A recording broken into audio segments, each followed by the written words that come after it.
Sagittarius, maiksing reading mo. Kabuuan ng June. Check natin yung mga energies paparating sa'yo.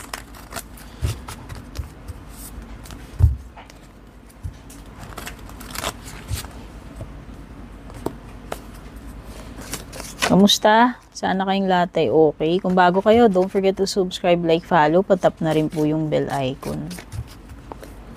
Yung mga interesado po sa private reading ko, nag-iisa lamang po yung aking FB page. Kung balak nyo mag-book, mag-inquire, kayo po yung dumiretso doon, kayo mismo yung mag-message sa akin. Marami na po kasing gumagaya nung page ko, marami na rin nagpapanggap na ako. So, yung gawain nila, ng mga fake, mag-add friends sa inyo, may message kayo para mag-offer ng kung ano-ano, manghingi ng kung ano-ano, hindi po ako yun, ha? Ano yung mga paparating sa'yo? Uy, may turkey. Mag-ingat ka sa mga gagawin mong decisions or action. Siguro ka magpadalos-dalos, pag-isipan mo ng mabuti. Or maybe, kung meron mang person dito sa paligid mo na ganun na hindi siya maingat, pwedeng ikaw yung madadamay ka dun sa mga consequences ng ginagawa nitong person na to. Someone who is behaving stupidly or foolishly. Firecracker, something na exciting. Pasabog. O baka may surprise. Positive to dear. Positive. Kasi nakaka-excite siya actually. Itong ganap na to or balita na to, kung ano man yan paparating na yan. Okay. So, nakikita ko dito is a period ng pagiging happy, relaxed, mag-e-enjoy. Basta, merong something exciting na paparating aside doon. Yung pwedeng surprise. Pwede ring a moment para maging happy, makapag-enjoy. Ayan, vacation. Ayan na nga, pwedeng anything na recreational Outing, gimmick, basta may something dito na exciting, relaxing, makapag-relax ka. Kasi light-hearted, carefree time yan Okay? Ano pa? Dealing sa relationship with the man with blonde, gray, or white hair. Kung sino man ito, ano man ang relationship ninyo. Person yan. Baka importanteng person sa'yo. Pwedeng jowa mo. Check natin energy sa love life. Sunglasses. Date. Addiction, palm tree. So, baka soulmate ito, dear. Kasi yung binabanggit dito about soulmate May stalker ka. Ini-stalk ka pa rin itong person na to. Ex mo? Past? Hindi ko alam ini-stalk ka niya. Obsessed sa ito tao na to. Hindi ko lang alam kung naging jowa mo na to Kasi pwede rin namang hindi. Malay mo naman mayroong person na super obsessed sa iyo. Hindi naman always karelasyon mo, di ba? Or ex mo. Pero meron Basta sinasabi lang dito na ini-stalk ka neto, obsessed siya sa'yo.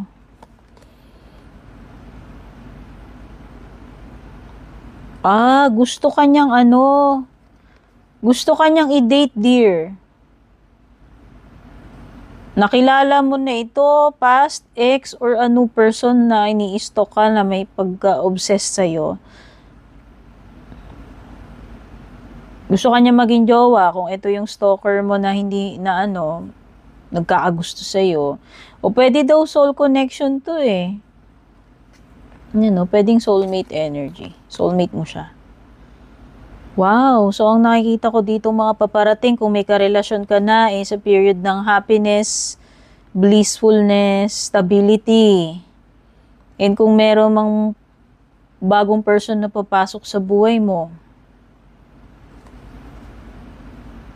magiging stable ang relationship ninyo at maaaring ang soul connection ito. Yun nga lang, may pagka-obsessed siya sa'yo. Or pwedeng yung negative or dark side niya is pagiging controlling. Check natin. Ano pa yung ibang energies dito?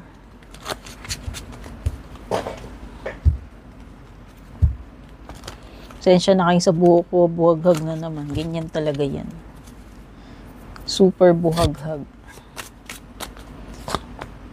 Oh, Hierophant is Taurus energy, Chariot is Cancer energy. Baka may mga ganyang signs dito.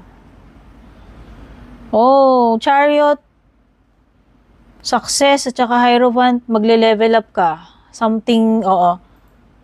Spiritually, or meron kang mga bagong kaalaman na makukuha.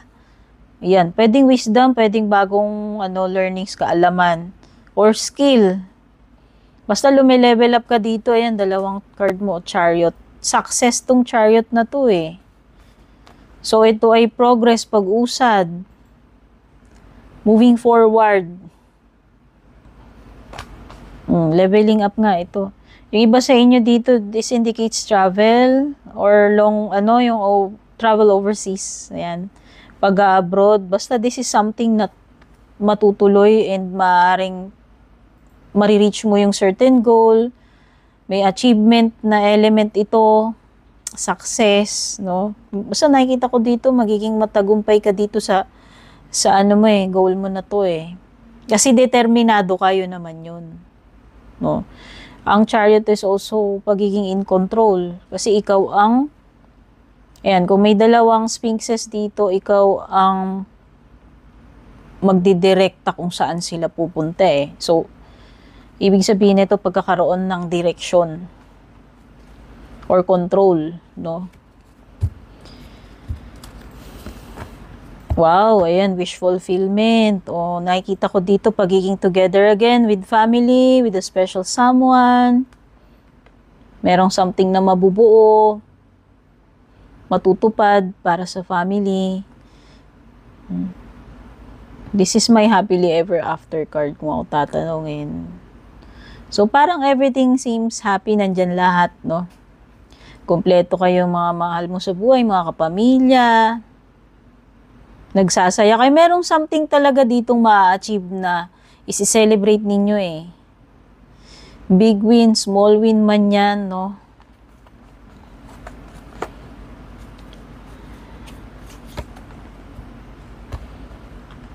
Okay, magkakaroon ka ng dalawang opportunity dito. Ayan, maaaring magkaroon ka ng dalawang options, makapamili ka dyan.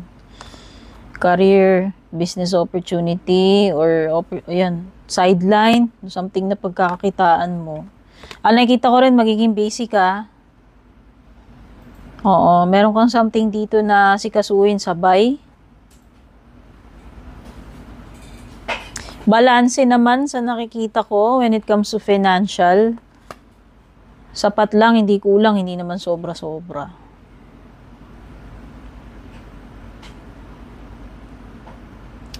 Someone na, mag-ingat ka na lang kasi may deceptive energy pa rin dito sa Seven of Swords mo.